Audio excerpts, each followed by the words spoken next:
جی بسم اللہ الرحمن الرحیم۔ ہم صحیح مسلم سے کتاب الفتن کا مطالعہ کر رہے تھے اور اس میں کتاب الفتن میں علامات قیامت کو زیر بحث لایا گیا، یعنی major signs of the last day کو۔ اس میں ایک علامت کے بارے میں ہم نے تفصیل سے پڑھا، یاجوج اور ماجوج کی علامت۔ اب دوسری علامت کے بارے میں گفتگو جاری ہے، یعنی نزول عیسیٰ علیہ الصلاۃ والسلام کا نزول ہوگا قیامت سے پہلے۔ یہ قیامت کی بڑی علامات میں سے ہے، میجر سائنز میں سے ہے۔ اس میں ہم نے قرآن کے حوالے سے دیکھا کہ قرآن میں نزول عیسیٰ کا تذکرہ، پھر ہم نے بائبل سے تفصیل سے دیکھا، کوئی تقریباً آپ کہہ لیں قرآن سے ہم نے کوئی 6 گھنٹے گفتگو کی اور بائبل سے ہم نے کوئی 3 گھنٹے گفتگو کی کہ بائبل کا بیانیہ کیا، اس میں چاروں اناجیل اور پھر اس کے علاوہ جو مختلف خطوط ہیں ان کے، رسولوں کے اعمال کے جو چیپٹرز ہیں، اس سے ہم نے تفصیل سے دیکھا۔ تو ہم نے کہا قرآن بھی یہی بات کہتا ہے، ریویل کرتا ہے کہ حضرت عیسیٰ علیہ السلام کو زندہ آسمانوں پہ اٹھایا گیا، اور یہی سلف اور خلف نے سمجھا، صحابہ اور تابعین نے۔ کہتے ہیں نا قرآن کی کوئی ایک آیت سری نہیں ہے، تو مطلب صراحت اب اس سے زیادہ کیا ہو سکتی ہے کہ سب کو ایک ہی جیسا سمجھ میں آ رہا ہے۔ تو مطلب یہ ہے کہ آپ اپنی سمجھدانی ٹھیک کریں، صحیح بات تو یہی ہے۔ اور دوسرا جو ہے وہ پھر بائبل کا بیانیہ ہے۔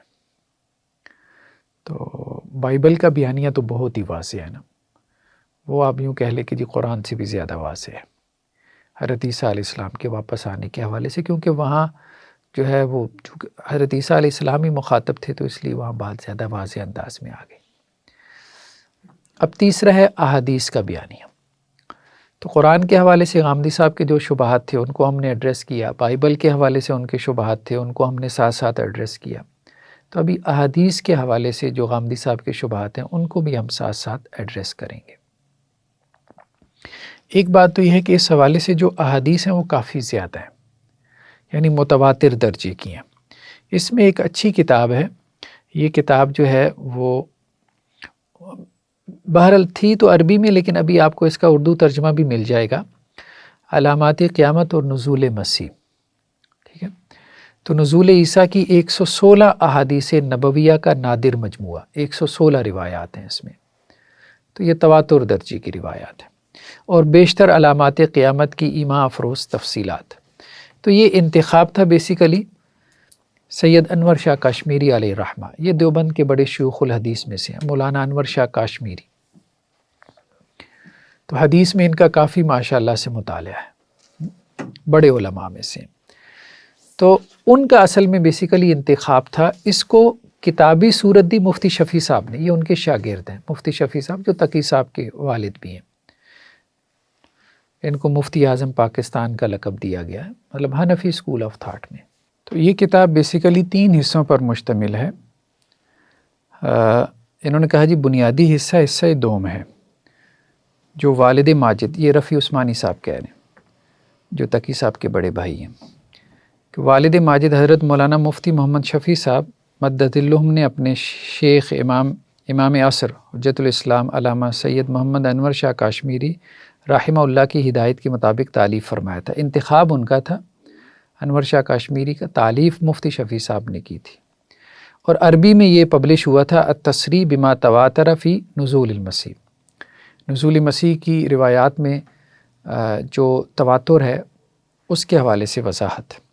یہ پہلی بار دیوبند سے شائع ہوا، اور دوسری بار جو ہے وہ حلب یعنی شام سے یہ پبلش ہوا، اور اب والد ماجد مدد اللہم کے حکم پر احکر نے اس کا اردو میں ترجمہ کیا، اور اس کے مختصر حواشی بھی اردو میں تحریر کی ہیں۔ ٹھیک، اب پہلا حصہ کیا ہے؟ پہلا حصہ دوم ہی کی ایک خاص انداز پر تلخیص ہے، جس میں حضرت عیسیٰ علیہ السلام کی علامات کا مقابلہ مرزا غلام احمد قادیانی کی حالات سے کیا گیا، کیونکہ غلام احمد قادیانی جو ہے اس نے یہ بات کہی کہ مسیح سے مراد جو ہے وہ میں ہوں۔ یہ بھی آج ہم انشاءاللہ سے دیکھیں گے۔ نیکسٹ ہمارا ٹاپک یہی ہوگا احادیث کے بعد، کہ قادیانی جو ہے، جو احمدی فرقہ ہے، اس نے اس کو کس طرح سے لیا ہے، روایات کو یا اس پورے مسئلے کو، کیونکہ ان کے ہاں بہت زیادہ کلام ہے اس موضوع پہ، بہت زیادہ کلام ہے، مطلب جلدوں کی جلدیں ہیں۔ بنیادی طور پہ قادیانی مسئلہ ہی جو ہے اس کی بنیاد ہی اس کے اوپر ہے۔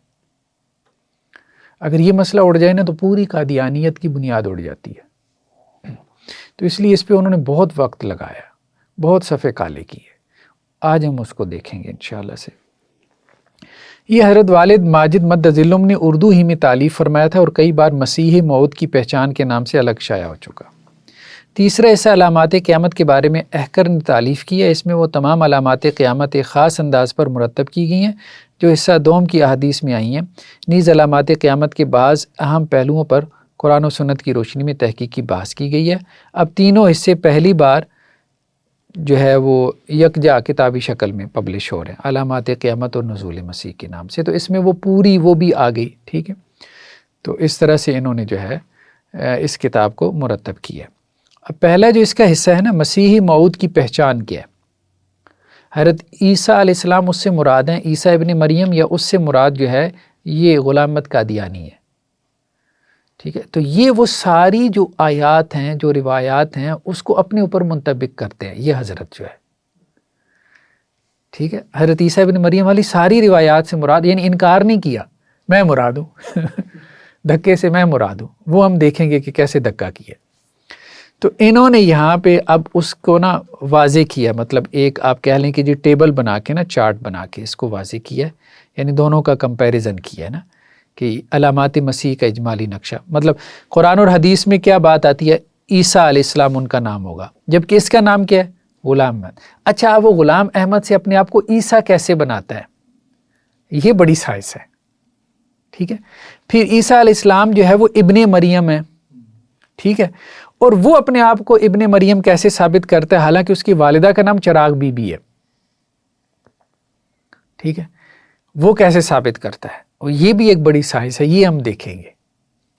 وہ اپنے آپ کو ثابت کرتا ہے کہ میں ابن مریم ہوں، میں عیسیٰ بھی ہوں، ابن مریم بھی ہوں، وہی جس کا ذکر قرآن میں بھی ہے اور روایتوں میں بھی ہے. ٹھیک ہے، پھر جو ہے وہ قرآن میں تو یہ ہے کہ ان کے والد نہیں ہیں، تو اس کے تو والد تھے غلام مرتضیٰ. تو اس طرح سے انہوں نے یہ کمپیریزن کر کے کہا ہے کہ یہ مسیح موعود کیسے ہو سکتا ہے. غلام احمد قادیانی جو ہے قادیان کا رہنے والا تھا، تو اس لیے اس کو قادیانی کہہ دیتے ہیں اس نسبت سے. تو یہ انہوں نے کمپیریزن کر کے کوئی 175 کے قریب ڈفرینسز بیان کیے ہیں جو حضرت عیسیٰ علیہ السلام میں ہیں اور اس میں غلام احمد قادیانی میں ہیں. ٹھیک ہے، تو یہ پہلا حصہ ہے. تو انہوں نے کہا اتنے ڈفرینسز ہیں قرآن و سنت کی روشنی میں، تو یہ اپنے آپ کو کیسے مصداق قرار دے سکتا ہے اس کا، قرآن اور سنت میں جس عیسیٰ ابن مریم کا ذکر آیا. دوسرا حصہ پھر یہ ہے نزول مسیح کی احادیث متواترہ، التصریح بما تواتر فی نزول، اس کا انہوں نے اردو ترجمہ کیا ہے. ٹھیک ہے، تو یہ آپ دیکھیں گے تو یہ شروع میں عرض مترجم ہے، وہی بات انہوں نے کی ہے کہ اصل کتاب 101 حدیثوں پر مشتمل تھی، جس میں ابتدائی 40 احادیث تو ائمہ حدیث کی تصریحات کے مطابق سب کی سب قوی سند سے ثابت، بعض صحیح اور بعض حسن ہے. 40 حدیثیں جو شروع میں ہیں. ٹھیک ہے، اب 40 بھی بڑی تعداد ہے، 40 سے تواتر ثابت ہو جاتا ہے. ان میں کوئی حدیث ضعیف نہیں ہے. پہلی 40 میں حدیث 41 تا 101 جن کتب حدیث سے لی گئی ہیں، ان کے مؤلفین نے ان کے صحیح یا حسن وغیرہ ہونے کی تصریح نہیں کی، بلکہ سکوت فرمایا. یعنی بقیہ جو 61 روایات ہیں ان کے بارے میں سکوت تھا، 40 کے بارے میں تصریح تھی. اور مؤلف مد ظلم کو بھی ان احادیث کی کما حقو چھان بین کا موقع نہیں ملا. یہ بات اہم ہے، 61 کی انہوں نے چھان بین نہیں کی، صرف جمع کی.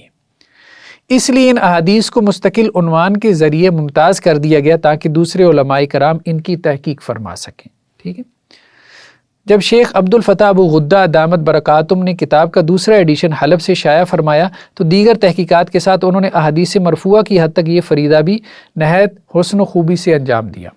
یعنی احادیث مرفوعہ کی سندوں کے بارے میں محدثین کی ناقدانہ آراء کتاب کے حاشیہ میں جمع فرما دی، اور نہایت کاوش سے یہ نشاندہی کی کہ ان میں 3 حدیثیں یعنی حدیث 48، 50 اور 71 ضعیف، اور 4 یعنی حدیث 42، 43، 49 اور 60 موضوع ہیں، فیبریکیٹڈ ہیں.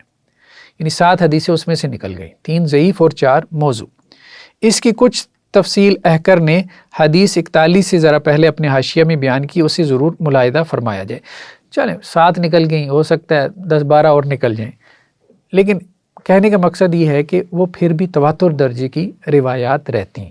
ٹھیک ہے، کوئی اور محقق ہو سکتا ہے اختلاف کر کے کوئی ضعیف روایات اور نکال لے، کچھ اور کو کہہ دے کہ جی اس میں 2-4 اور بھی موضوع روایات ہیں، تو اس سے کوئی فرق نہیں پڑے گا، کیونکہ کل جو ہے نا وہ اس میں کوئی 116 کے قریب، اس طرح اب جو مجموعہ احادیث آپ کے سامنے کل 116 احادیث پر مشتمل ہے، اس میں جو 3 ضعیف اور 4 موضوع حدیثیں آئی ہیں ان کی نشاندہی ہر مناسب مقام پر کر دی گئی ہے۔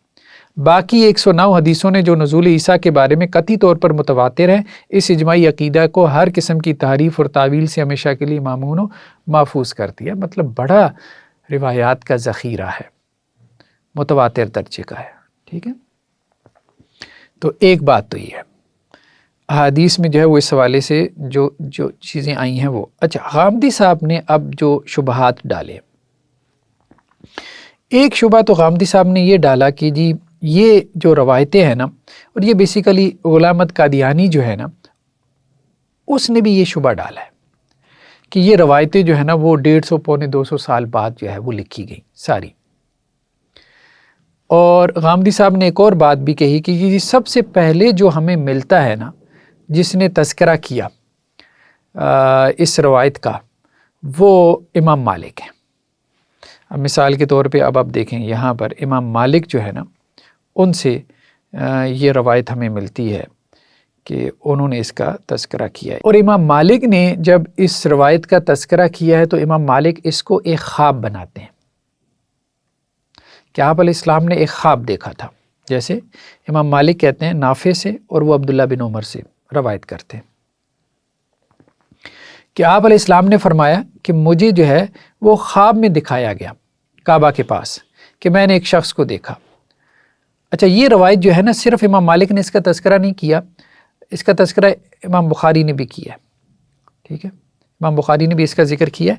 بخاری کی روایت بھی سیم ہی ہے، اصل میں یہاں میرے پاس آن لائن جو ہے نا اس کا بخاری امام مالک کا یہاں پہ وہ ہے نہیں، نسخہ موجود نہیں ہے آن لائن، ہم اس کو بخاری سے دیکھ لیتے ہیں تو روایت ایک ہی ہے، یہ والی روایت ہے صحیح بخاری میں 5953۔ اس میں کیا ہے، حضرت عبداللہ بن عمر رضی اللہ عنہ سے روایت ہے کہ رسول اللہ صلی اللہ علیہ وسلم نے فرمایا آج رات میں نے خواب میں اپنے آپ کو کعبے کے پاس دیکھا، میں نے وہاں ایک خوبصورت گندمی رنگ والا آدمی دیکھا، تم نے ایسا خوبصورت آدمی کبھی نہیں دیکھا ہوگا، اس کے بال شانوں تک لمبے لمبے تھے، وہ اس قدر خوبصورت تھا کہ تم نے ایسا خوبصورت بالوں والا کبھی نہیں دیکھا ہوگا، وہ اپنے بالوں میں کنگھی کی ہوئی تھا اور اس کے سر سے پانی ٹپک رہا تھا، وہ 2 آدمیوں کے کندھوں کا سہارا لی ہوئی بیت اللہ کا طواف کر رہا تھا۔ میں نے پوچھا یہ کون بزرگ ہیں؟ مجھے بتایا گیا کہ یہ بزرگ مسیح ابن مریم ہیں، ٹھیک ہے۔ اچھا اسی دوران میں اچانک میں نے ایک آدمی دیکھا جو الجھے ہوئے پیچ دار بالوں والا تھا۔ حضرت عیسیٰ علیہ السلام کے بال جو ہے وہ لمبے تھے، ٹھیک، مطلب کندھوں تک آتے تھے، اور اس کے بال جو ہے وہ گھنگریالے پیچ دار تھے، وہ دائیں آنکھ سے کانا گویا وہ آنکھ انگور کا دانہ ہے جو ابھرا ہوا۔ میں نے پوچھا یہ کون ہے؟ مجھے بتایا گیا یہ مسیح دجال ہے۔ آپ علیہ السلام نے خواب میں حضرت عیسیٰ ابن مریم کو دیکھا اور دجال کو دیکھا۔ اب یہ جو آپ علیہ السلام کو خواب میں دکھایا گیا، اس خواب کی کوئی تعبیر ہوگی، اور تعبیر میں استعارہ اور میٹافر بھی ہو سکتا ہے، اور عموماً تعبیر میں میٹافر ہوتا ہے۔ تو غامدی صاحب نے کہا کہ اصل میں یہ آپ علیہ السلام کا خواب تھا جس کو راویوں نے پھر نزول مسیح کا قصہ بنا دیا، بعد میں آنے والے راویوں نے بنا دیا، کیونکہ امام مالک جو متقدمین میں سے ہیں وہ یہ کہتے ہیں جی مالک علیہ الرحمہ نے تو پہلے لکھی تھی یہ کتاب، یہ بات تو ٹھیک ہے، بخاری سے تو پہلے کی کتاب ہے، لیکن امام مالک سے بھی پہلے کتابیں لکھی گئی حدیث کی، ٹھیک ہے۔ اب بہت زور انہوں نے دیا غامدی صاحب نے کہ جی امام مالک نے کیوں نہیں ذکر کیا، امام مالک نے کیوں نہیں ذکر، بھائی امام مالک نے تو اور بہت ساری چیزوں کا ذکر نہیں کیا۔ وہی جو سوال کرتے رہے کہ جی قرآن میں کوئی ایک سری آیت دکھا دو کہ جی عیسیٰ علیہ السلام جو ہے وہ نازل ہوں گے، ان کا نام لے کے کہا گیا ہو، تو قرآن میں ایک سری آیت دکھا دو کہ اللہ نے کہا ہو کہ 5 وقت کی نمازیں ہیں، ٹھیک ہے۔ بہت سی بنیادی چیزیں نہیں ہیں نا قرآن میں، بہت ساری بنیادی چیزیں نہیں ہیں، تو اس طرح سے تو پھر آپ ان کا انکار کر دو گے۔ تو کہنے کا مقصد یہ ہے کہ دین جو ہے نا وہ ہمارا بیسیکلی کتاب و سنت سے مکمل ہوتا ہے نا۔ تو اب اسی طرح موطا امام مالک میں بھی بہت ساری بنیادی چیزیں نہیں ہیں، تو یہاں پہ یہ جو آ گیا ہے اس سے مراد کیا ہے؟ یہ بات جو ہے نا خود حدیثوں نے واضح کر دی ہے کہ اس سے مراد اس خواب کی تعبیر جو ہے نا وہ خود حدیثوں میں ہی آ گئی ہے، غامدی صاحب کو کرنے کی ضرورت ہی نہیں۔ اب اس کی تعبیر حدیثوں میں کیا آئی ہے اور امام مالک نے خود اس سے کیا مراد لی ہے وہ ہم دیکھتے ہیں۔ تو حدیث میں یہ دیکھیں ایک اور جگہ پہ، یہ صحیح مسلم کی روایت ہے 3086، اسی خواب کی تعبیر آ رہی ہے آپ علیہ السلام سے، اللہ کے نبی صلی اللہ علیہ وسلم نے خود ہی اس کی تعبیر کر دی کہ حضرت ابو ہریرہ کہتے ہیں میں نے جو ہے وہ آپ علیہ السلام سے سنا کہ آپ علیہ السلام نے کہا کہ میری مطلب اس ذات کی قسم جس کے ہاتھ میں میری جان ہے، لَيُحِلَّنَّ ابن مریم بفج الروحا، لازمن جو ہے وہ ابن مریم فج روحا سے حج کا یا عمرے کا یا دونوں کا نام لیتے ہوئے تلبیہ پکاریں گے، ٹھیک ہے، حاجن او معتمرن او لیسنینہما۔ تو ابن مریم جو ہے وہ بیت اللہ کا حج کریں گے نزول کے بعد یا عمرہ کریں گے۔ یہ بیسیکلی یہ کہ یہ قبلہ یہی ہے، ہمیشہ سے قبلہ تمام نبیوں کا یہی رہا ہے۔ اس چیز کو اسٹیبلش کرنے کے لیے ابن مریم جو ہے حضرت عیسیٰ علیہ الصلوۃ والسلام اسی بیت اللہ کا حج کریں گے۔ یہ چیز آپ نے خواب میں دیکھی اور پھر آپ علیہ السلام نے اس کی تعبیر فرماتے ہوئے قسم اٹھا کے اس کے بارے میں کہا کہ یہی ہوگا، یعنی یہی اس خواب کی تعبیر ہے۔ اور وہ دجال کے ساتھ تو اس لیے کہ ابن مریم علیہ الصلوۃ والسلام کا جو ہے حضرت عیسیٰ ابن مریم کا وہ تو ویسے ہی معاملہ دجال کے ساتھ بریکٹ ہو جاتا ہے۔ ہاں، اور دجال کو نہیں کہا گیا کہ اس کو کوئی مطلب وہ کرتے ہوئے دیکھا ہے، بیت اللہ کا طواف کرتے ہوئے دیکھا گیا، یہ نہیں، بس اس کو دیکھا گیا، بس اتنی سی بات ہے روایتوں میں۔ تو وہ اس لیے کہ اس زمانے میں مطلب وہ بھی اسی طرف اشارہ ہے کہ وہ دجال کے زمانے میں ہی آ کے وہ جو ہے وہ بیت اللہ کا جو ہے وہ حج کریں گے یا پھر جو ہے وہ عمرہ کریں گے اور بیت اللہ کا جو ہے وہ طواف کریں گے۔ تو یہ روایت تو جو صحیح مسلم کی ہے یہ تو خود اس بات پہ دلیل بن رہی ہے کہ حضرت عیسیٰ علیہ السلام جو ہے وہ بیت اللہ کا حج اور عمرہ کریں گے اپنے نزول کے بعد، تو یہ تو ان کے نزول کی دلیل ہے۔ ٹھیک ہے، آپ علیہ السلام نے خواب دیکھا اور خواب کی آپ نے تعبیر بھی فرمائی، یہ بات ٹھیک ہے، لیکن آپ علیہ السلام نے جو خود تعبیر فرما دی تو اب ہمیں کیا ضرورت ہے کہ ہم اور تعبیر کریں؟ پھر وہ غلام احمد قادیانی اور طرف ٹوسٹ لے گیا، اس نے کہا کہ جی اللہ کے رسول کی تعبیر بھی غلط ہو سکتی ہے، اور اس کی مثالیں دینا شروع ہو گیا کہ رسول اللہ صلی اللہ علیہ وسلم کی تعبیریں غلط ہو سکتی ہیں۔ ٹھیک ہے، تو وہ خیر بہرحال وہ تو اپنی اس میں بہت دور چلا گیا نا اپنے کفر میں۔ یہ کس طرح پتہ چلا کہ یہ روایت اس خواب کی تعبیر ہے؟ ہاں، اب دیکھیں نا یہاں پہ اللہ کے رسول صلی اللہ علیہ وسلم یہی کہہ رہے ہیں نا کہ میں نے جو ہے بیت اللہ کے پاس دیکھا، بعض روایتوں میں یہ بھی آتا ہے کہ یطوف، یہاں پہ بھی ہے بلکہ یطوف بالبیت، کہ میں نے جو ہے وہ عیسیٰ ابن مریم کو دیکھا کہ وہ کیا کر رہے تھے، وہ دو آدمیوں کے کندھوں کا سہارا لیے ہوئے بیت اللہ کا طواف کر رہے تھے۔ تو میں نے پوچھا یہ بزرگ کون ہے؟ تو مجھے بتایا گیا کہ یہ جو ہے وہ ابن مریم ہے۔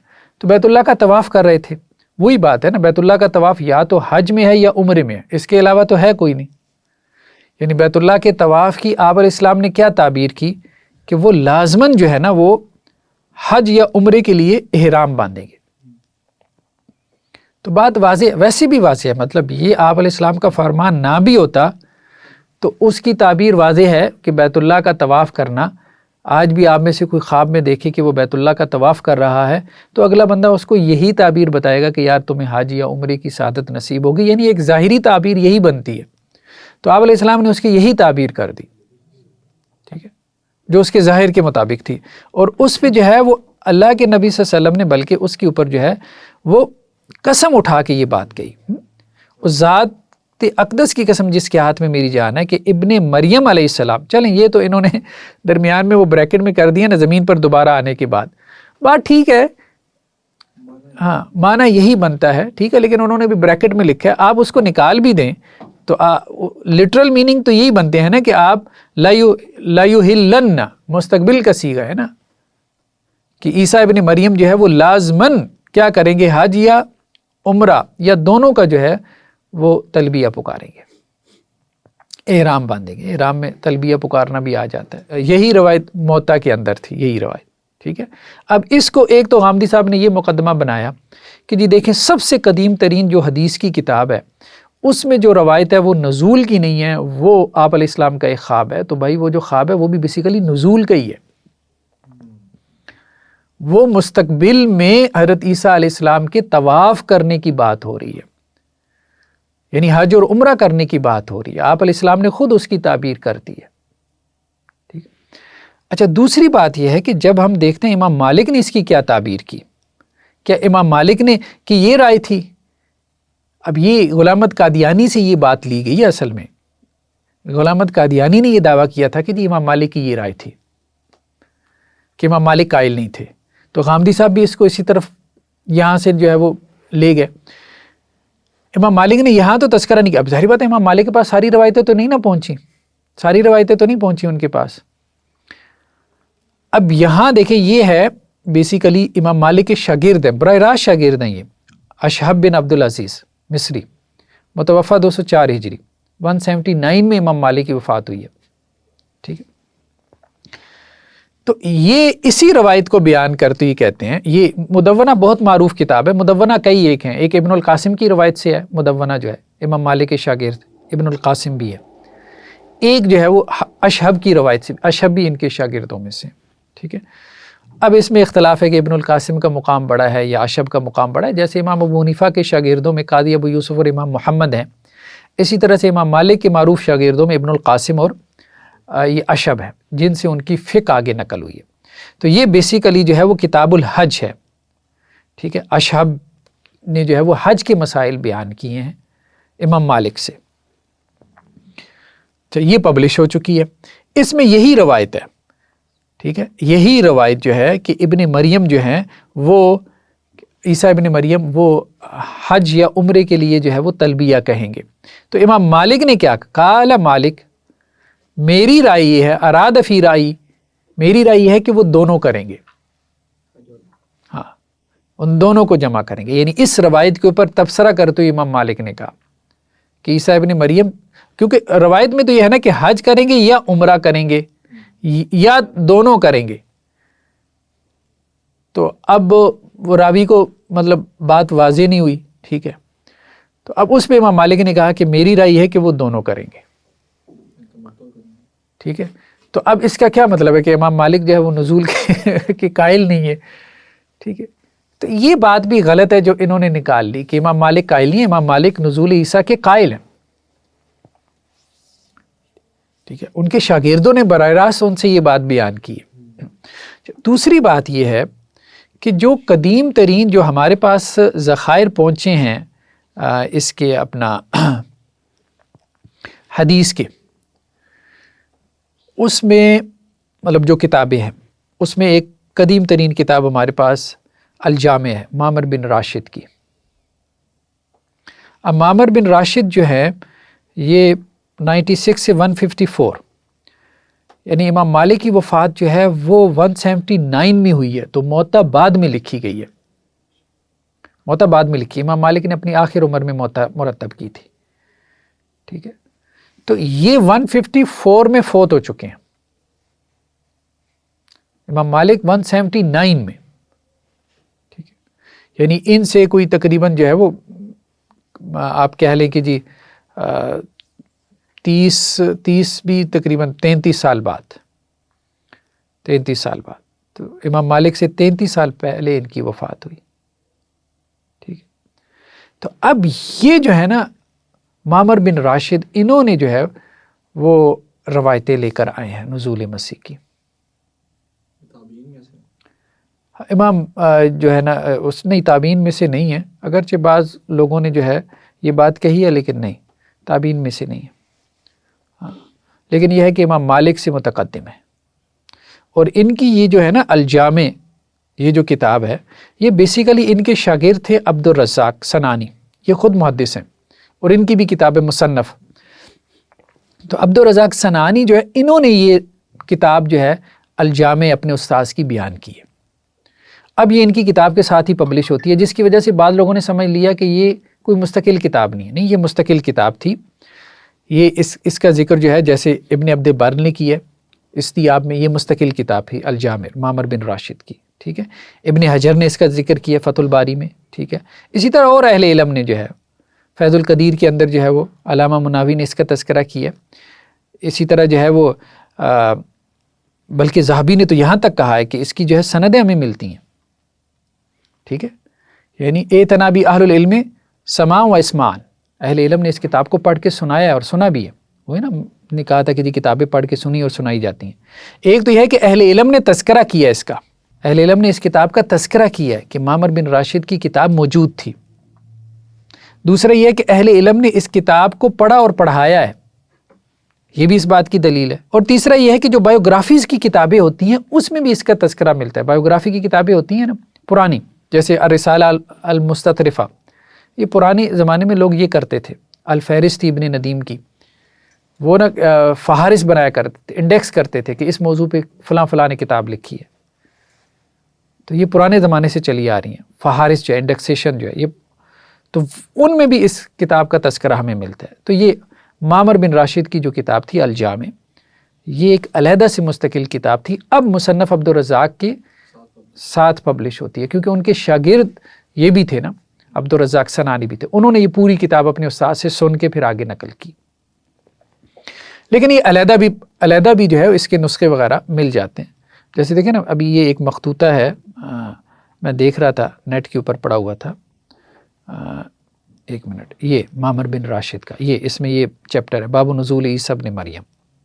ٹھیک ہے، کہ آپ علیہ السلام نے فرمایا کہ قسم ہے میری ذات کی کہ ینزل فیکم ابن مریم حکما عدلا و اماما مقسطا یکسر الصلیب و یقتل الخنزیر و یضع الجزیہ و یفیض الماء حتی لا یقبلہ احد. ٹھیک ہے، تو یہ اس میں روایتیں مل جاتی ہیں. یہ مخطوطہ بھی پرانا ہے، مطلب کوئی میرے خیال میں ہے آخر میں لکھا ہوگا اس کے، عموماً جو ہے نا وہ ڈیٹ دے دیتے ہیں. یہ ہے سنہ 606 606 کا، سنہ 606. ٹھیک ہے، تو 606 مطلب 606 ہجری، 606 ہجری کا ہے. ہاں مطلب یہ پرانا. اس طرح اور نسخے بھی آپ کو مل جاتے ہیں، تو معمر بن راشد کی جو ہے نا یہ جو ہے اپنا جو الجامع ہے اس میں پورا چیپٹر ہے باب نزول عیسی ابن مریم، عیسی ابن مریم کی نزول کا چیپٹر. اب یہ یہاں پہ معمر جو ہے وہ زہری سے روایت کرتے ہیں، وہ سعید بن مسیب سے اور وہ حضرت ابو ہریرہ سے. کتنے واسطے ہیں درمیان میں؟ 2 واسطے ہیں صرف. ٹھیک ہے، سعید بن مسیب اور زہری. چلیں اب آپ کہیں کہ نہیں ثابت روایت اللہ کے رسول سے، معمر سے تو ثابت ہے نا جس کی کتاب ہے. ٹھیک ہے، اور اس کے استاد سے بھی یقینی طور پہ ثابت ہے، کوئی واسطہ ہے ہی نہیں. زہری تک تو آپ پہنچ ہی گئے نا. تو گویا کہ زہری کے دور میں یہ کانسیپٹ موجود ہے. اب یہ جو کہتے ہو کہ جی یہ کانسیپٹ پیدا ہی جو ہے وہ 250 سال بعد ہوا، 150 سال بعد ہوا، تو اس سے بڑا جھوٹ اور بہتان کوئی نہیں ہے نا. اس کا مطلب یہ ہے. ٹھیک ہے، تو خود جو معمر ہیں، معمر بن راشد، ان کی وفات جو ہے وہ ہو رہی ہے 154 میں. تو گویا اس سے پہلے یہ کانسیپٹ موجود تھا. پھر یہ زہری سے نقل کر رہے ہیں. اب زہری کا بھی جو ٹائم پیریڈ ہے اگر آپ دیکھیں، ہاں ابن شہاب زہری جو ہے یہ کوئی 50 کے قریب ان کی جو ہے وہ پیدائش ہوئی ہے، زہری کی بھی. تو مطلب پہلی صدی جو ہے ہجری کے اندر، پہلی صدی میں ہی یہ کانسیپٹ موجود تھا. زیادہ سے زیادہ آپ یہ کہیں گے کہ زہری نے گھڑ لیا تھا. ٹھیک، تو یہ تو مت کہیں کہ 150 سال بعد گھڑا گیا، پھر آپ جھوٹ بول رہے ہو نا. لوگوں کو آپ جو ہے وہ غلط راستے کے اوپر جو ہے وہ لگا رہے ہو. تو معمر نے زہری سے، انہوں نے سعید بن مسیب سے، انہوں نے حضرت ابو ہریرہ سے نقل کیا. اب یہ سند بالکل سعید بن مسیب کے بارے میں بھی ہم نے پڑھ لیا، زہری بھی امام ہے، معمر بھی امام ہے. ٹھیک ہے، تو سعید بن مسیب تو ویسے ہی امام ہے. حضرت ابو ہریرہ ہے. گولڈن چین ہے نا، یہ سلسلۃ الذہب میں سے ہے کہ آپ علیہ السلام نے فرمایا اس ذات کی قسم جس کے ہاتھ میں میری جان ہے کہ عیسیٰ ابن مریم تمہارے درمیان نازل ہوں گے ایک حکم اور یا عادل حکمران بن کے، و امام مقسطن، اور ایک منصف حکمران بن کے. صلیب کو توڑ دیں گے، خنزیر کو قتل کریں گے، جزیہ ختم کر دیں گے، اور مال اتنا جو ہے وہ لوٹائیں گے کہ کوئی قبول کرنے والا نہیں ہوگا. ٹھیک ہے، اچھا اس کے بعد اگلی روایت دیکھیں، یہ بھی معمر اور زہری سے، اور وہ آگے نافع، دو ہی واسطے ہیں زہری اور نافع، پھر آگے حضرت ابو ہریرہ سے، کہ تمہاری اس وقت کیا صورتحال ہوگی کہ جب عیسیٰ ابن مریم تمہارے درمیان نازل ہوں گے اور تمہارا امام تم میں سے ہوگا، یعنی مہدی کے پیچھے وہ نماز پڑھیں گے، وہ روایتیں جیسے کہ ملتی ہیں۔ اس کے بعد جو ہے وہ معمر زہری سے، وہ حنظلہ اسلمی سے، وہ ابو ہریرہ سے روایت کرتے ہیں، ٹھیک ہے۔ یہ وہی روایت آ گئی نا کہ آپ علیہ السلام نے فرمایا کہ ابن مریم لازماً حج کا یا عمرے کا یا دونوں کا احرام باندھیں گے، دونوں کے لیے تلبیہ کہیں گے۔ اس کے بعد معمر جو ہے وہ ابن طاؤس، اور وہ طاؤس سے بیان کرتے ہیں، طاؤس بھی تابعین میں سے ہیں، ٹھیک ہے، طاؤس بھی تابعین میں سے ہیں۔ چلو اللہ کے رسول صلی اللہ علیہ وسلم کے حوالے سے تو چلے کہیں کہ جی زہری نے جھوٹ گاڑ لیا، یہاں تو زہری بھی نہیں ہے۔ معمر کس سے بیان کر رہا ہے؟ طاؤس کے بیٹے سے، اور بیٹا کس سے بیان کر رہا ہے؟ اپنے والد سے، تو طاؤس تک تو سند ثابت ہے نا، ٹھیک ہے، طاؤس تک تو سند ثابت ہے۔ اب طاؤس بھی جو ہے، اب دیکھیں کہ طاؤس بھی متوفی 106 ہجری، اور کبار جو ہے وہ فقہاء اور تابعین میں سے تھے۔ حضرت عمر یا حضرت عثمان کی خلافت میں پیدا ہوئی ہے، مطلب اس میں اختلاف ہے، عموماً کہا گیا کہ جی 30 کے قریب ان کی پیدائش ہوئی ہے، 30-33 ہجری۔ تو اب پہلی صدی میں گویا کہ یہ پہلی صدی ہجری کے اندر یہ کانسیپٹ موجود تھا نزول عیسیٰ کا۔ اب یہ کہنا کہ جی موجود ہی نہیں تھا، ہمیں تو کوئی حدیث کی کتابوں سے ملتا ہی نہیں ہے، 150 سال بعد آیا ہے، تو یہ بالکل بیکار بات ہے نا۔ تو اب یہاں پہ یہی بات کر رہے ہیں، تو یہ طاؤس اصل میں بیان کر رہے ہیں کہ عیسیٰ ابن مریم جو ہے وہ نازل ہوں گے، ٹھیک ہے، ایک عادل حکمران کی طرح، اور صلیب کو توڑ دیں گے، خنزیر کو قتل کریں گے، اور جزیہ جو ہے وہ ختم کر دیں گے، اور ایک ہی ملت ہو جائے گی، یعنی سب مسلمان ہو جائیں گے۔ اسی طرح سے آپ دیکھیں معمر جو ہے زید بن اسلم سے روایت کرتے ہیں۔ اب زید بن اسلم، یہ اسلم جو تھے نا ان کے والد، یہ حضرت عمر کے جو ہے وہ آزاد کردہ غلام تھے، تو زید بن اسلم جو ہے نا یہ بھی تابعین میں سے ہیں، یہ بھی بڑے جو ہے وہ فقہا میں سے ہیں۔ زید بن اسلم متوفی 136، ٹھیک ہے، تو یہ بھی پہلی صدی کا اواخر بنتا ہے۔ تو اسی طرح سے آپ مطلب دیکھتے چلے جائیں، معمر جو ہے وہ قتادہ سے نقل کرتے ہیں، تو قتادہ تک تو سند ثابت ہے نا، آگے اب آپ کہیں چلے ابو ہریرہ تک نہیں پہنچی، اللہ کے رسول تک نہیں پہنچی، ہم تو یہ بات کر رہے ہیں اللہ کے رسول صلی اللہ علیہ وسلم تک بھی پہنچی ہوئی ہے۔ چلو معمر جو ہے جو مصنف ہے، ٹھیک ہے، وہ قتادہ سے اپنے استاد سے تو ثابت کر رہا ہے نا، تو قتادہ جو ہے 61 کی پیدائش ہے، ٹھیک ہے، 61 میں ان کی پیدائش ہے۔ تو یہ کیسے آپ کہہ سکتے ہیں، ٹھیک ہے، کہ ایک صاحب کتاب اپنے استاد سے نقل کر رہا ہے، تو اب آپ کہتے ہیں کہ درمیان میں کوئی واسطہ ہے ہی نہیں، مطلب دنیا کا سارا علم آپ بیکار کر دیں گے کہ آج کوئی بندہ اپنے استاد کی کوئی بات نقل کرے تو وہ اس کے لیے کوئی ثبوت لانا چاہیے، اور ہوں بھی وہ سکہ راوی۔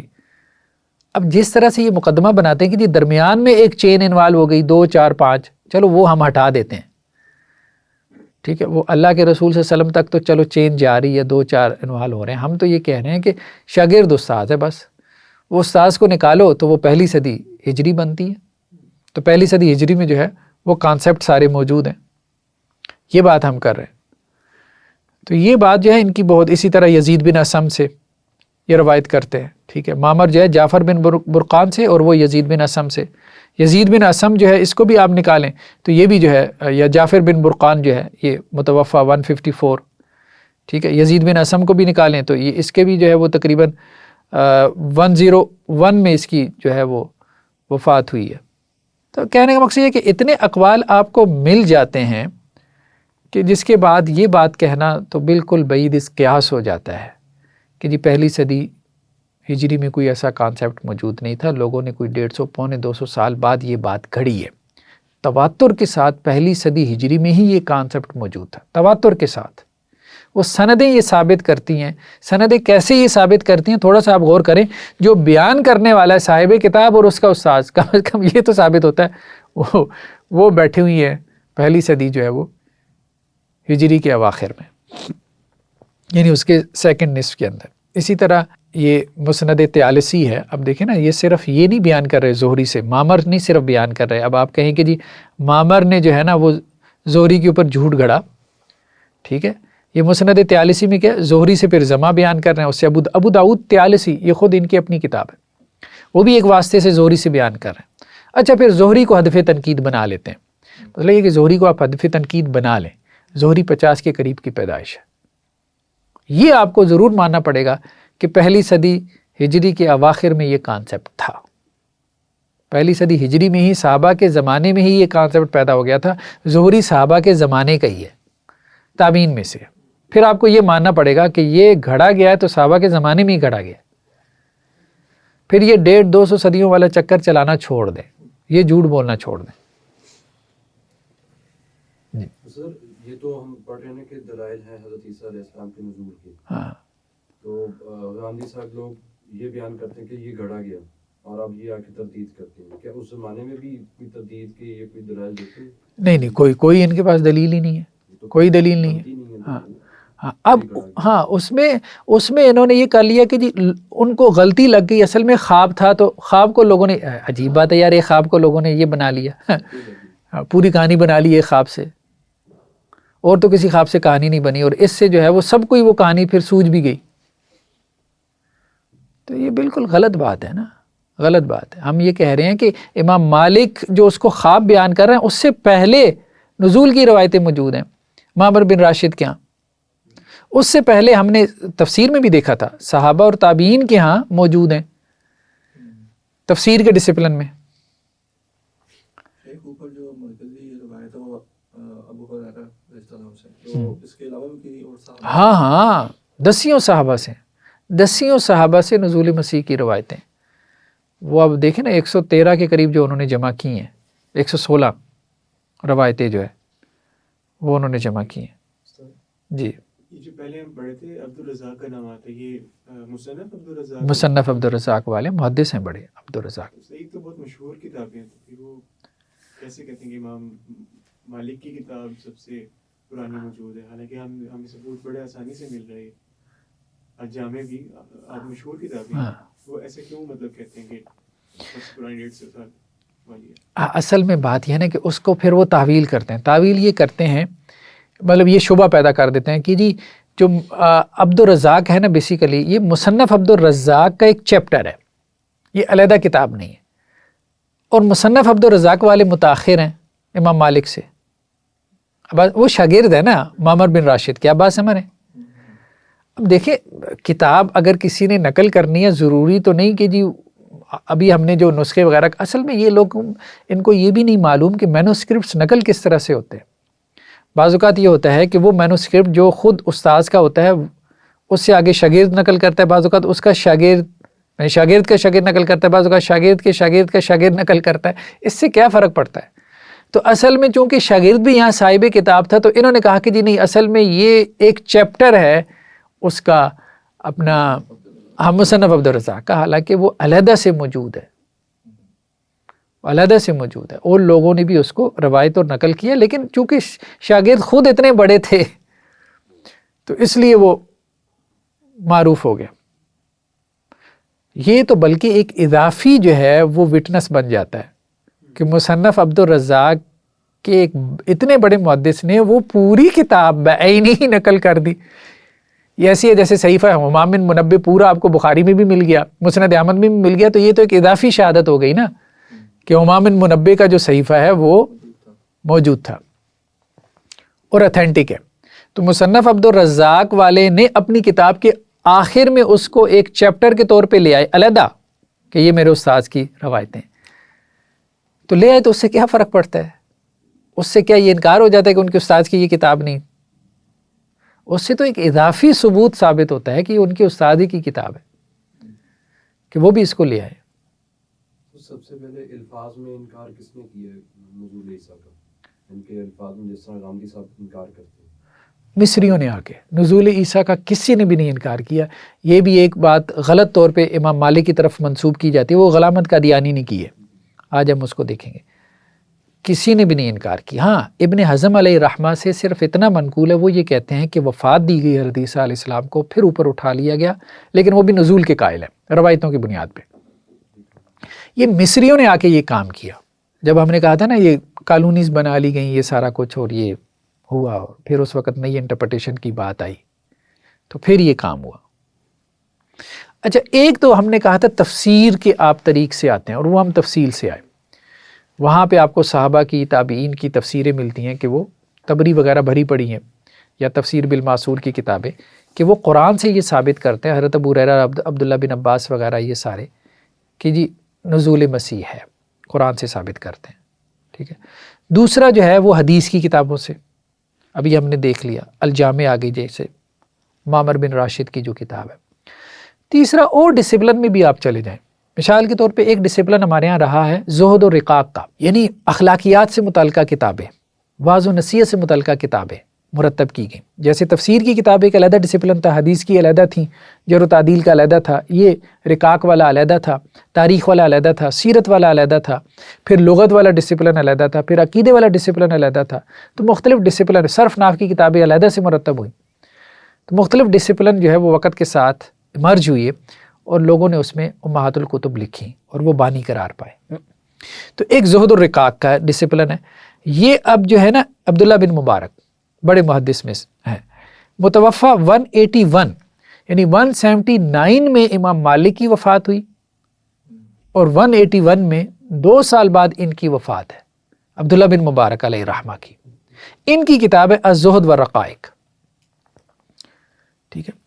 اب اس الزہد والرقائق کے اندر جو ہے یہ ذکر کرتے ہیں ان حدیثوں کا جن میں نزول عیسیٰ کا تذکرہ ہے. جیسے انہوں نے کہا کہ جی علامات قیامت، علامات قیامت کے باب میں کہا کہ جی 10 نشانیاں، ان 10 نشانیوں میں کیا ہے؟ دجال، دخان، یاجوج ماجوج، طلوع شمس مغرب سے سورج کا طلوع ہونا، دابۃ الارض، اور نزول عیسیٰ.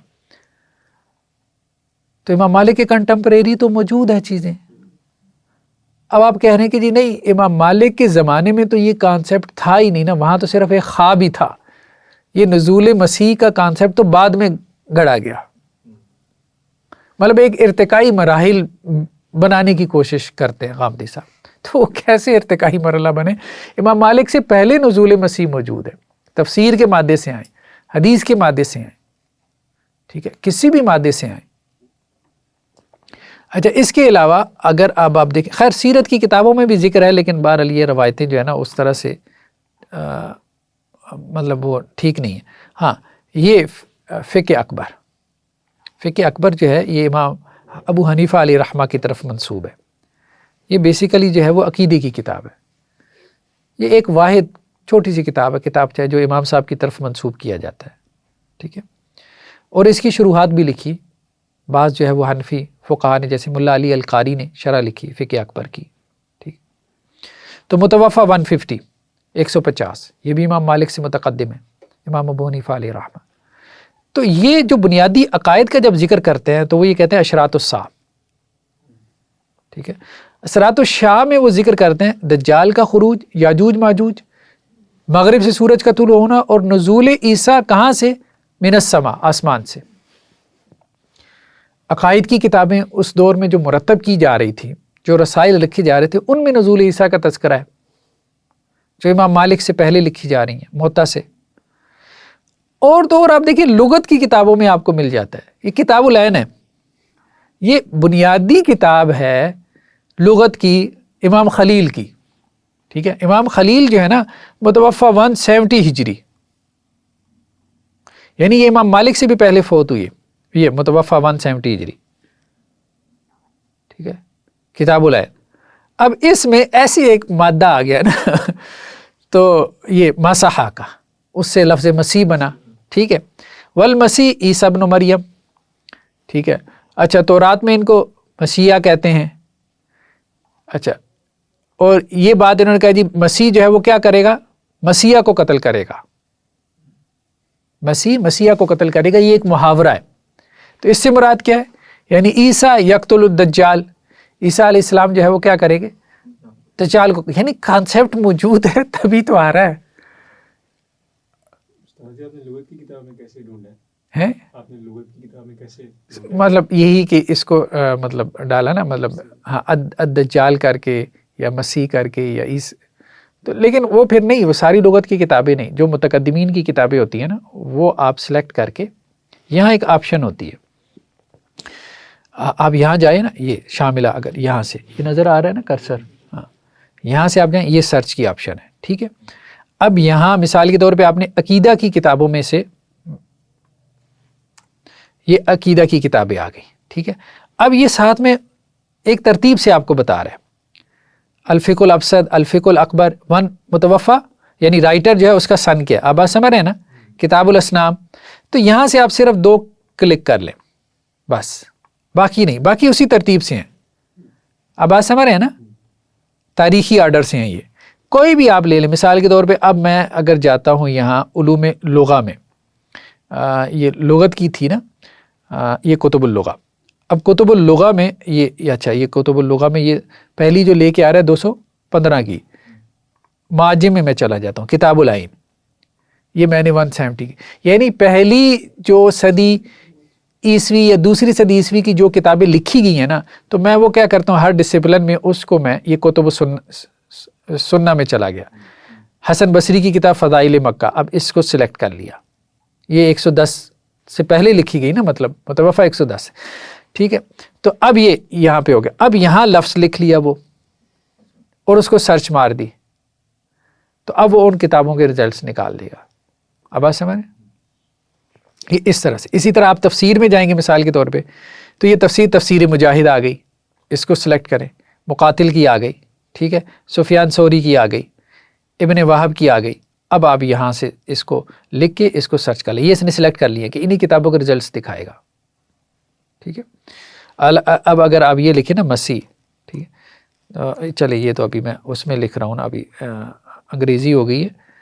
یہاں اگر میں لکھوں المسیح، پھر ایک لفظ سے نہیں آپ کو سرچ کرنا پڑتا، ٹھیک ہے، آپ کو اس میں بڑی محنت لگتی ہے، ہاں کوئی ایک رزلٹ نہیں آتا. یہ بھی اب دیکھیں اس نے کتنے رزلٹس نکال دیے ہیں، یہ بھی اس نے کچھ 26 تو نکال ہی دیے ہیں، ٹھیک ہے.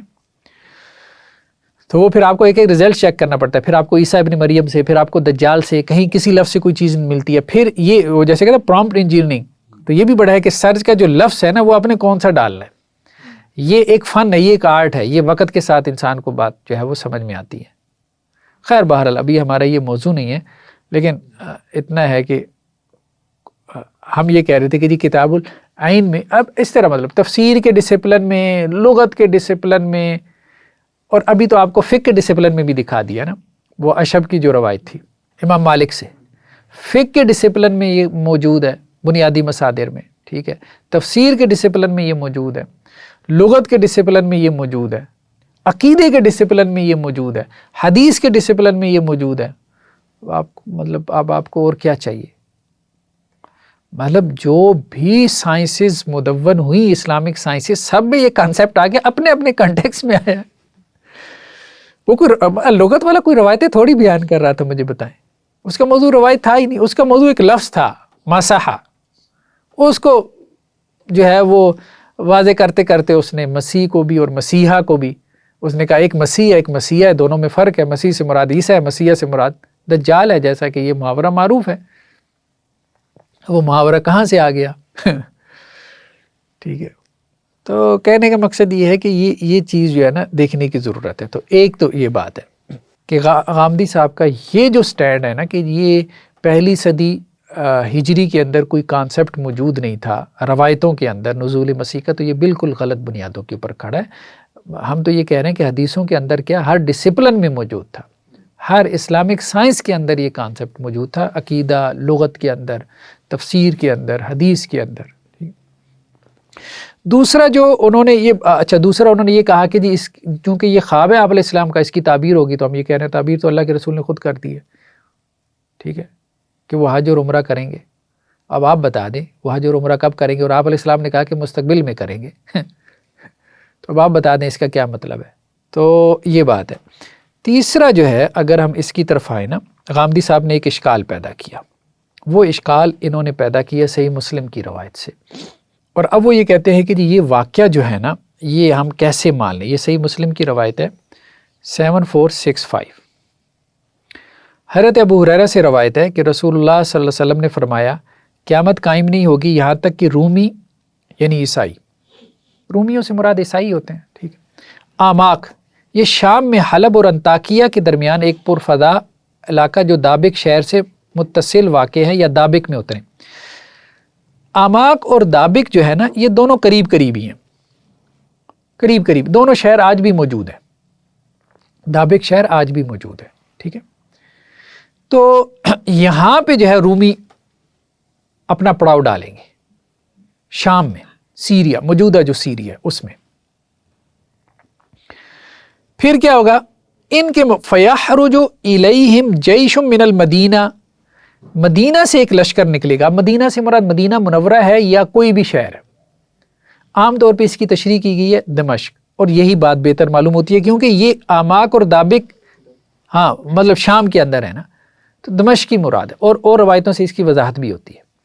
تو یہاں مدینہ سے مراد دمشق ہے، تو دمشق سے جو ہے وہ بہترین لوگ نکلیں گے، اس زمانے کے بہترین لوگ ہوں گے۔ فَإِذَا تَصَافُوا، اب جب یہ آمنے سامنے صفے باندھ لیں گے، یعنی ایک طرف رومی ہے اور ایک طرف یہ مسلمان ہے، تو رومی کیا کہیں گے؟ خلو بیننا وبین الذین سبوا منا، کہ آپ تم ہمارے اور ان لوگوں کے درمیان سے ہٹ جاؤ جنہوں نے ہمارے لوگوں کو قیدی بنایا ہوا ہے، ٹھیک ہے۔ مطلب ہوگا کوئی ایسا معاملہ ہے کہ کچھ لوگ جو ہے وہ مسلمانوں نے قیدی بنا لیے، کچھ لوگوں کو مسلمانوں نے قیدی بنا لیا ہے، اب وہ رومیوں کو چاہیے، ٹھیک ہے۔ اب رومی اپنے وہ قیدی چھڑانے کے لیے ان مسلمانوں سے لڑنے کو تیار ہوئی ہے کہ ہمیں ہمارے قیدی حوالے کر دو، تو ان کے دفاع میں کون آ گئے؟ اہل دمشق۔ تو اب رومی انہیں کہہ رہے ہیں کہ تم پیچھے ہٹ جاؤ اور ہمیں ان سے لڑنے دو، اور وہ جواب میں کیا کہہ رہے ہیں؟ اللہ کی قسم نہیں، ہم تمہارے اور اپنے بھائیوں کے درمیان سے نہیں ہٹیں گے، یعنی تمہارے درمیان سے اور اپنے بھائیوں کے، یہ ہمارے بھائی ہیں مسلمان۔ یہ ایسی ہے کہ جیسے ایک معاملہ ہو گیا، ہم تعبیر نہیں کر رہے کہ اس سے مراد یہ ہے جیسا کہ امریکہ نے کہا کہ جی اسامہ بن لادن کو ہمارے حوالے کر دو، ٹھیک ہے، اس نے طالبان کے ہاں، طالبان افغانستان کے ہاں پناہ لی تھی نا، تو اس نے ان کو کہا ورنہ میں حملہ کر دوں گا، تو انہوں نے کہا جی نہیں، ہم نے اپنا بندہ جو ہمارا مہمان ہے ہم نے حوالے نہیں کرنا، لڑائی ہو گئی۔ تو ایسی کوئی صورتحال ہے کہ کچھ لوگ ہیں جن کا وہ مطالبہ کر رہے ہیں رومی، ٹھیک ہے، اور وہ مسلمان جو ہے وہ ان کو حوالے نہیں کر رہے۔ اب وہ قیدی یا تو ان کے اپنے رومیوں کے ہیں یا انہوں نے کوئی رومیوں کا نقصان کیا ہوا ہے، دونوں صورتیں ہو سکتی ہیں، ان کے اپنے بھی ہو سکتے ہیں، یہ بھی ہو سکتا ہے کہ انہوں نے ان کا کوئی نقصان کیا ہو اور کوئی مسلمانوں نے کوئی ایسی ایکٹیویٹی کی ہو اور وہ ان کو ان سے لینا چاہتے ہیں، اور یہ درمیان میں آ جائیں گے اہل دمشق۔ چنانچہ وہ ان عیسائیوں سے جنگ کریں گے۔ اب یہاں جنگ ہوگی، ان مسلمانوں میں سے 1/3 شکست تسلیم کر لیں گے، اللہ ان کی توبہ کبھی قبول نہیں کرے گا، اور 1/3 قتل کر دیے جائیں گے، وہ اللہ کے نزدیک افضل ترین شہداء ہوں گے، اور 1/3 فتح حاصل کریں گے، وہ کبھی فتنہ میں مبتلا نہیں ہوں گے، یعنی مسلمانوں کا لشکر 1/3 شکست قبول کر لے گا، پیچھے ہو جائے گا، ٹھیک ہے، اور 1/3 جو ہے وہ قتل کر دیا جائے گا، اور 1/3 جو ہے وہ فتح حاصل کرے گا، 1/3 شہید ہو جائے گا۔ اچھا، اور وہ جو 1/3 جو ہے نا جو فتح حاصل کرے گا وہ قسطنطنیہ کو فتح کریں گے۔ اب انہوں نے بریکٹ میں لگایا کہ دوبارہ فتح کریں گے، لیکن ہم اس طرف آتے ہیں کہ یہ کب اور کیسے ہوگا۔ تو یہاں بھی ہے کہ فیفتتحون قسطنطینیہ، وہ 1/3 قسطنطینیہ کو فتح کر لے گا، یعنی استنبول۔ فبینما ہم یقتسمون الغنائم، اس دوران جب کہ وہ غنیمتیں تقسیم کر رہے ہوں گے، قد علقوا سیوفہم بالزیتون، اور زیتون کے درخت کے ساتھ انہوں نے اپنی تلواریں لٹکا دی ہوں گی کہ ہم جنگ سے فارغ ہو چکے ہیں۔ اس صاح فیہم شیطان ان المسیح قد خالفکم فی اہلیکم، شیطان ان میں آواز لگائے گا کہ مسیح دجال جو ہے وہ تمہارے گھروں میں ہے، تمہارے پیچھے، یعنی ظاہر ہو چکا ہے، ٹھیک ہے۔ فیخرجون، تو وہ نکلیں گے، وذالک باطل، اور یہ بات سچ ثابت نہیں ہوگی۔ فَإِذَا جَاءُوا الشَّامَ، جب وہ شام واپس آئیں گے، ٹھیک ہے، تو اسی سے لگتا ہے کہ یہ سارا کام شام کے اندر ہی ہو رہا ہے. خارجہ، تو اسی وقت وہ نکل پڑے گا، دجال نکل پڑے گا. یعنی پہلی خبر جھوٹی ہوگی، لیکن جب وہ گھر واپس پہنچیں گے تو وہ پھر اس وقت نکل پڑے گا. پس اس دوران میں جب کہ وہ قتال کی تیاری کر رہے ہوں گے اور انہوں نے صفیں باندھ لی ہوں گی اور نماز کی اقامت قائم ہو چکی ہوگی، تو عیسیٰ ابن مریم جو ہے وہ نازل ہوں گے. فینزل عیسیٰ ابن مریم، اس کو ہم اردو میں بھی دیکھ لیں. یعنی وہ قسطنطنیہ فتح کریں گے. جب وہ مال غنیمت تقسیم کر رہے ہوں گے، اپنے ہتھیار انہوں نے زیتون کے درختوں سے لٹکائے ہوں گے، تو شیطان ان کے درمیان چیخ کر اعلان کرے گا کہ مسیح دجال تمہارے پیچھے تمہارے گھروں تک پہنچ گیا. وہ نکل پڑیں گے، مگر یہ جھوٹ ہوگا. جب وہ شام پہنچیں گے یعنی دمشق، تو وہ نمودار ہو جائے گا. اس دوران میں جب وہ جنگ کے لیے تیاری کر رہے ہوں گے، صفیں سیدھی کر رہے ہوں گے، تو نماز کے لیے اقامت کہی جائے گی. اس وقت حضرت عیسیٰ ابن مریم اتریں گے تو ان کا رخ کریں گے. ٹھیک ہے. پھر اس کے بعد یہ ہے کہ وہ حضرت عیسیٰ علیہ السلام. اچھا، اب غامدی صاحب نے جو مقدمہ بنایا اس سے کہ جی فتح قسطنطنیہ تو ہو گئی 1453 میں. ٹھیک ہے، فتح قسطنطنیہ ہو گئی، نہ دجال آیا نہ عیسیٰ آئے.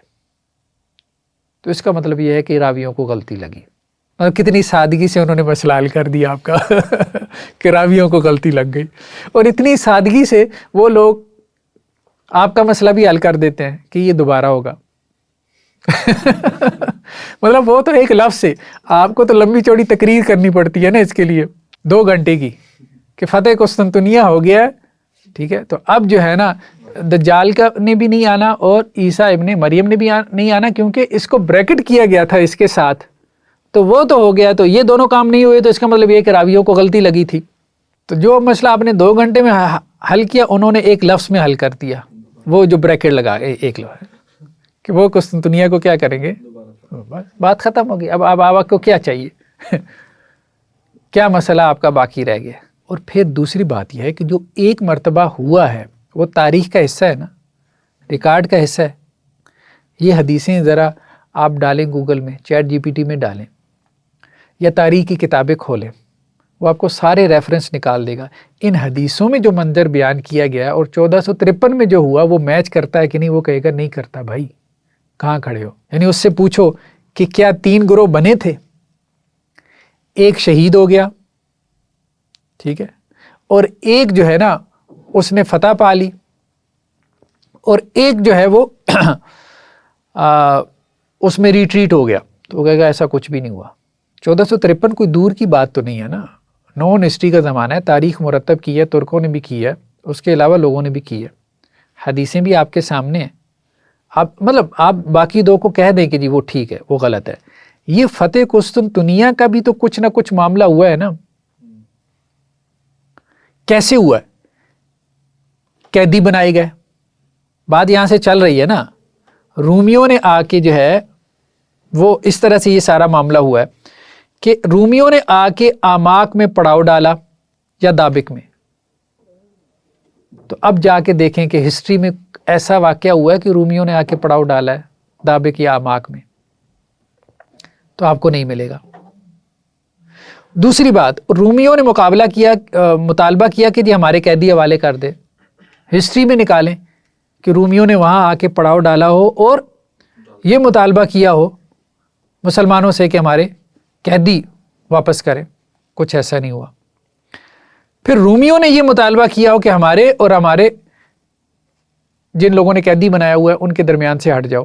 اہل دمشق سے مطالبہ کیا ہو، کوئی ایسا مطالبہ ہمارے سامنے نہیں آتا. پھر اس کے بعد لڑائی ہوئی ہو، ٹھیک ہے، رومیوں کی لڑائی ہوئی ہو اور اس کے بعد اہل دمشق کی،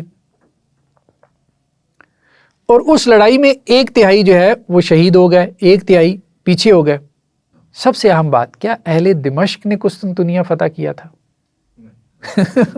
ترک کہاں سے آئے تھے؟ ترکوں کا مرکز کیا تھا، سینٹر کیا تھا؟ ذرا یہ نکال لیں. کہاں سے یہ اٹھے تھے ترک؟ وہ تو یہاں کے تھے ہی نہیں کہ انہوں نے آ کے قسطنطنیہ فتح کیا. یہ تو مطلب پوری حدیث آپ نے اڑا دی. ایک لفظ آپ نے پکڑ لیا قسطنطنیہ، بس پوری حدیث اڑا دی.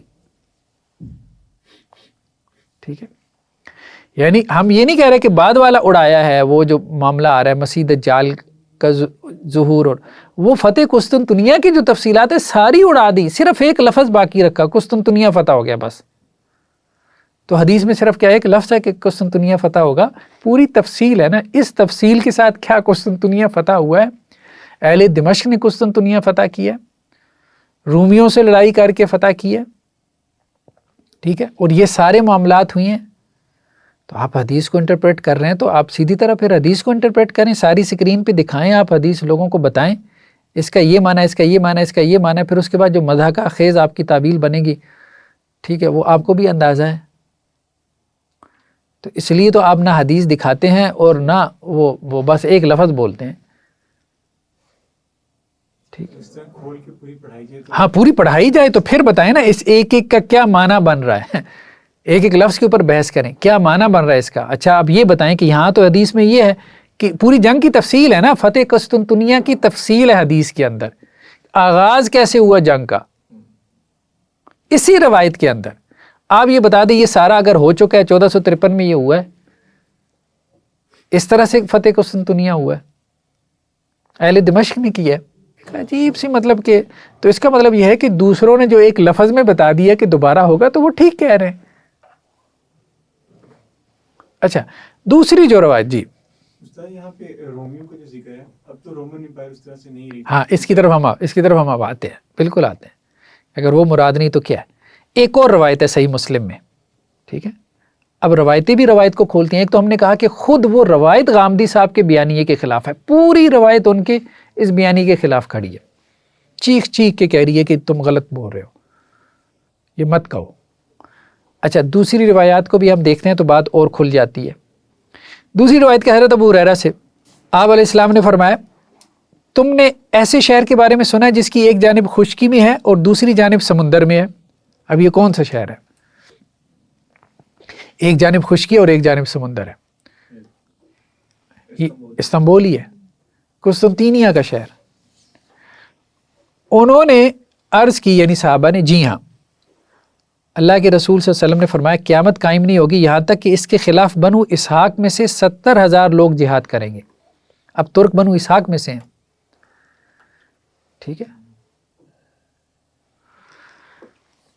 وہاں پہنچ کر وہ اتریں گے تو ہتھیاروں سے جنگ کریں گے نہ تیر اندازی کریں گے، کوئی ہتھیاروں سے جنگ نہیں ہوگی، کوئی تیر اندازی نہیں ہوگی، وہ کہیں گے لا الہ الا اللہ اللہ اکبر، ٹھیک ہے، لا الہ الا اللہ اللہ اکبر، تو اس شہر کی ایک جانب گر جائے گی، ٹھیک ہے۔ سور نے کہا میں یہی جانتا ہوں کہ انہیں حضرت ابو ہریرہ رضی اللہ عنہ نے وہی کنارہ کہا، آپ نے فرمایا جو سمندر میں ہے۔ پھر وہ دوسری مرتبہ لا الہ الا اللہ واللہ اکبر کہیں گے تو شہر کا دوسرا کنارہ بھی گر جائے گا۔ پھر وہ تیسری مرتبہ لا الہ الا اللہ واللہ اکبر کہیں گے تو ان کے لیے راستہ کھل جائے گا اور وہ شہر میں داخل ہو جائیں گے اور غنائم حاصل کریں گے۔ جب وہ مال غنیمت تقسیم کر رہے ہوں گے تو ایک چیختی ہوئی آواز آئے گی جو کہے گی دجال نمودار ہو گیا ہے، چنانچہ وہ مسلمان ہر چیز چھوڑ دیں گے اور واپس پلٹ پڑیں گے۔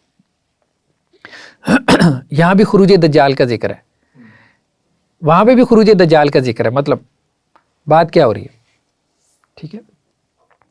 اور یہاں پہ کیا بات آ رہی ہے کہ یہ جو فتح ہوگی یہ بغیر قتال اور جنگ کے ہوگی۔ یہ روایت بھی آپ کے خلاف ہے، 1453 میں تو قتال ہوا ہے، ٹھیک ہے۔ تو یہاں تو یہ ہے کہ صرف لا الہ الا اللہ واللہ اکبر پڑھنے سے شہر فتح ہو جائے گا۔ جی سر ایک سوال یہ ہے کہ یہ جو ڈیٹیلز ہم پڑھ رہے ہیں قسطنطنیہ کے پتہ نہیں کی، جس کو الملحمۃ الکبریٰ یا ہاں اصل بات یہ ہے، یہ بات آگے آ رہی ہے کہ یہ بیسیکلی الملحمۃ العظمیٰ یا الملحمۃ الکبریٰ کی بات ہو رہی ہے۔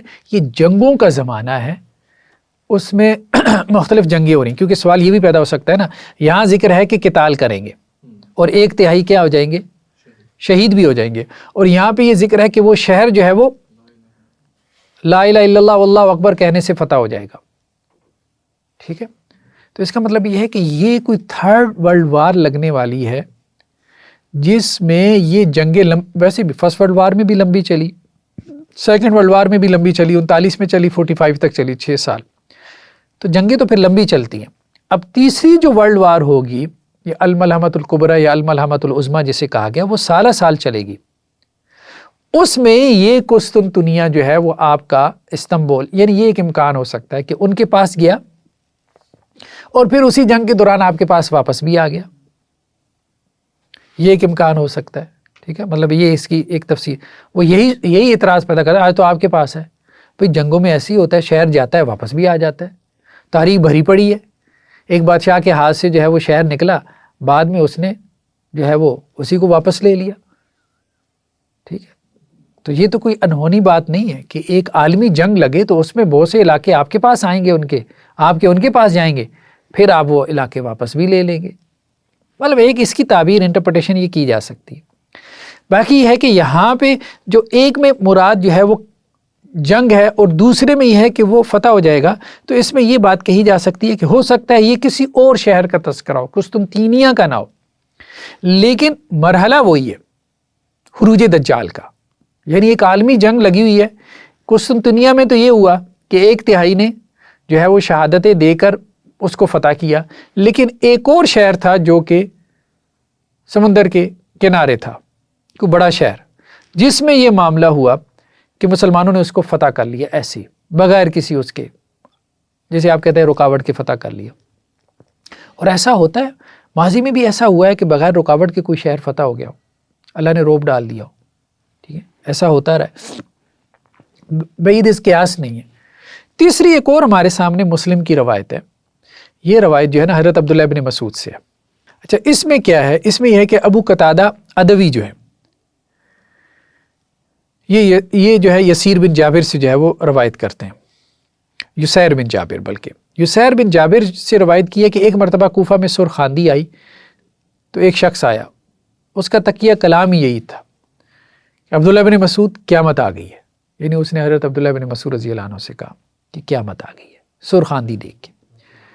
وہ ٹیک لگائے بیٹھے تھے، یعنی حضرت عبداللہ بن مسعود. یہ بات سنتے ہی اٹھ کر بیٹھ گئے، پھر کہنے لگے قیامت نہیں آئے گی یہاں تک کہ نہ میراث کی تقسیم ہوگی نہ غنیمت حاصل ہونے کی خوشی. ٹھیک ہے، میراث بھی تقسیم نہیں ہوگی اور غنیمت حاصل ہونے کی خوشی بھی نہیں ہوگی. یہ اس سے کیا مراد ہے وہ آگے بیان کریں.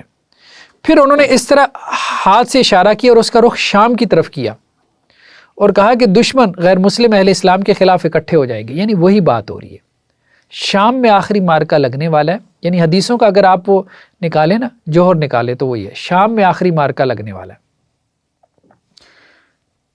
کفر و اسلام کا. ٹھیک ہے، اور اہل اسلام ان کے مقابلے میں اکٹھے ہو جائیں گے، یعنی مسلمانوں کے خلاف. میں نے کہا آپ کی مراد رومیوں عیسائیوں سے ہے؟ انہوں نے کہا ہاں. عبداللہ بن مسعود رضی اللہ عنہ نے کہا رومی اور عیسائی مراد ہیں. پھر کہا تمہاری اس جنگ کے زمانے میں بہت زیادہ پلٹ کر حملے ہوں گے، یعنی ایک قوم دوسری کے اوپر چڑھائی کرے گی. مسلمان موت کی شرط قبول کرنے والے دستے آگے بھیجیں گے کہ وہ غلبہ حاصل کیے بغیر واپس نہیں ہوں گے، وہاں اپنی جانیں دے دیں گے. یعنی موت کی شرط پہ دستہ آگے بھیجنے کا مطلب کیا ہے؟ جیسے آپ کہتے ہیں کہ جی خود کش حملے والے بھائی واپس نہیں آنا. ٹھیک ہے، تو اس وقت جنگوں میں یہ ہوگا. پھر وہ سب جنگ کریں گے حتیٰ کہ رات درمیان میں حائل ہو جائے گی. یہ جنگ بھی واپس ہو جائیں گے، یہ لوگ بھی واپس ہو جائیں گے، وہ بھی رات کی وجہ سے جنگ رک جائے گی. دونوں میں سے کسی کو غلبہ نہیں ہوگا اور موت کی شرط پر جانے والے سب ختم ہو جائیں گے. جیسے ہمارے یہاں سے بھی نا اب کچھ فائٹر پلینز کو بھیجا جاتا ہے، بھائی واپسی نہیں ہے. بلکہ یہ انڈیا کا بھی جب معاملہ ہوا تھا نا تو اس وقت یہی بات ہو رہی تھی کہ بھائی اب جس نے جانا ہے تو وہ وصیت لکھ کے جائے. پھر تو کچھ ایسے ہوتے ہیں پلانز آپ کے جنگوں میں بھی جہاں سولجرز کو بتا دیا جاتا ہے بھائی واپسی نہیں ہے. ٹھیک ہے، پھر مسلمان موت کی شرط پر جو ہے جانے والے دستے کو آگے کریں گے، وہ غالب آئے بغیر واپس نہیں آئیں گے. پھر دونوں فریق جنگ کریں گے یہاں تک کہ ان کے درمیان رات حائل ہو جائے گی، یہ بھی واپس ہو جائیں اور وہ بھی کوئی بھی غالب نہ آیا ہوگا اور موت کی شرط پر جانے والے ختم ہو جائیں گے. یعنی دوسری مرتبہ بھی یہی ہوگا، پھر تیسری مرتبہ بھی یہی ہوگا. انہوں نے کہا جب چوتھا دن ہوگا نا تو باقی تمام اہل اسلام ان کے خلاف اٹھیں گے، اب مسلمان جمع ہو جائیں گے. اللہ تعالیٰ جنگ کے چکر کو ان کافروں کے خلاف کر دے گا، وہ سخت خونریز جنگ کریں گے. انہوں نے یا تو یہ الفاظ کہے کہ اس کی مثال نہیں دیکھی جائے گی، یعنی اتنی بڑی جنگ ہوگی، یہاں تک کہ پرندہ ان کے پہلوؤں سے گزرے گا، وہ ان سے جو ہی گزرے گا مر کر گر جائے گا. یعنی اتنی لاشیں ہوں گی کہ ایک پرندہ اگر اوپر سے گزرے گا نا تو وہ مر جائے گا. اتنی اموات ہوں گی اس جنگ کے اندر. ایک باپ کی اولاد اپنی گنتی کرے گی، جو 100 تھے تو ان میں سے ایک کے سوا کوئی نہ بچا ہوگا. یعنی ایک باپ کی اگر 100 اولاد مثال دی گئی تو ان میں سے 99 جو ہے وہ اس جنگ میں قتل ہو جائیں گے. یعنی یہ الملحمۃ الکبریٰ جسے کہا جاتا ہے، آرمیگڈان، ایک 3rd ورلڈ وار ہوگی جس کا تذکرہ ہمیں حدیثوں میں ملتا ہے کہ جس میں اتنی اموات ہوں گی. ایک طرف سارے رومی ہوں گے اور دوسری طرف سارے مسلمان اکٹھے ہو جائیں گے. ٹھیک ہے، یہ اس کا تذکرہ ہے. اب وہ کہہ رہے ہیں کہ اب وہ کس غنیمت پر خوش ہوں گے؟ یعنی 99 تو مر گئے، اب کون سی غنیمت کس کے کام آئے گی اور کیسا ورثہ وہ تقسیم کریں گے؟ یعنی 100 میں سے 99 مر جائے تو وراثت کون سی تقسیم ہو جی؟ وہ اسی حال میں ہوں گے کہ ایک نئی مصیبت کے بارے میں سنیں گے جو اس سے بھی بڑی ہوگی. ان تک یہ زوردار پکار پہنچے گی کہ دجال ان کے پیچھے ان کے بال بچوں تک پہنچ گیا ہے. ٹھیک ہے، یہ ہے بیسیکلی. اب آپ دیکھیں نا، یہ سارا کانٹیکس ہے. آپ ان روایتوں کو سامنے رکھتے ہیں کہ یہ کس کی بات ہو رہی ہے. یہ فتح قسطنطنیہ، کون سا فتح قسطنطنیہ؟ جو اس وقت میں ہو رہا ہے، الملحمۃ الکبریٰ کے دور میں ہو رہا ہے، الملحمۃ العظمیٰ، آرمیگڈان، 3rd ورلڈ وار کے دور میں ہو رہا ہے، کہ جس میں پوری دنیا جو ہے وہ جنگ کے اندر جھونک دی گئی ہے. 100 میں سے 99 مر چکے ہیں. ٹھیک ہے، تو یہ اس وقت کی بات ہو رہی ہے. اور اس وقت ظاہری بات ہے جب جنگیں لگیں گی تو جغرافیہ تو تبدیل ہوگا، باؤنڈریز تو چینج ہوں گی نا. ایسا تو پاسبل ہی نہیں ہے. ٹھیک ہے، ابھی تو کچھ بھی نہیں ہوا تو وہ امریکہ نے وہ اس کا صدر اٹھا لیا وینزویلا کا. ٹھیک ہے، ہاں، وینزویلا کا صدر اٹھا لیا ہے وہاں پہ صدارتی مال سے، اس کی بیوی بھی اٹھا لی ہے. اور جی نیو یارک میں ہم اس کے خلاف مقدمہ چلائیں گے. یعنی ایک اسٹیٹ کا صدر جو ہے وہ اٹھا لیا انہوں نے. یہ دیکھیں پوری آرمی موجود ہے اس کی، اور ان کے پاس F-16 موجود ہیں. کیا بس سمجھ نہیں آ رہی ہے، مطلب یہ کہاں جائے. تو یہ بیسیکلی ہے یہ کانٹیکس. یہاں پہ رومنز پھر کون ہے؟ یعنی کیونکہ رومن امپائر تو نہیں، وہ پھر کس کو؟ ہاں، اب بات یہ ہے کہ رومیوں سے کیا مراد ہے. رومی جو ہے نا، ان سے 3 مراد ہیں. 325 میں تو خیر بہرحال یہ ہم نے پڑھا تھا، وہ قسطنطین جو تھا اس کی وہ جو سلطنت تھی. اچھا، یہ پھر بعد میں ان کی جو سلطنت جو ہے نا تقسیم ہو گئی تھی. یہ جو رومن امپائر تھی نا، یہ تقسیم ہو گئی تھی 2 حصوں میں. ایک ایسٹرن رومن امپائر کہلاتی تھی اور ایک ویسٹرن رومن امپائر کہلاتی تھی. ایسٹرن جو رومن امپائر تھی نا، اس کا جو پایہ تخت تھا یہ استنبول تھا، قسطنطینیہ تھا. اس کو بازنطینی امپائر بھی کہا جاتا تھا ہمارے یہاں اردو میں. انگریزی میں پتہ نہیں بیزنٹائن کہتے ہیں، بائزنٹائن، بہرحال ایسی نام. تو یہ استنبول اس کا تھا، ایسٹرن جو رومن امپائر تھی. جو ویسٹرن رومن امپائر تھی نا، اس کا جو کیپٹل یا پایہ تخت تھا وہ روم تھا، اٹلی، جو آج بھی موجود ہے. وہ رومن امپائر 476 میں ختم ہو گئی تھی. یعنی اسلام کے آنے سے پہلے ہی آپ کہہ لیں کوئی 150 سال پہلے، تقریباً 150 سال پہلے ختم ہو چکی تھی ویسٹرن رومن امپائر. پھر صرف جب اسلام آیا تو ایسٹرن رومن امپائر باقی ہے. تو یہ فتح قسطنطنیہ میں یہ ایسٹرن رومن امپائر بھی ختم ہو گئی، مسلمانوں کے ہاتھ آ گیا نا 1453 میں، جو ترکوں نے اس کو جو ہے وہ کیپچر کر لیا نا، استنبول کو فتح کر لیا. اچھا، اب یہ ان کا مرکز تھا.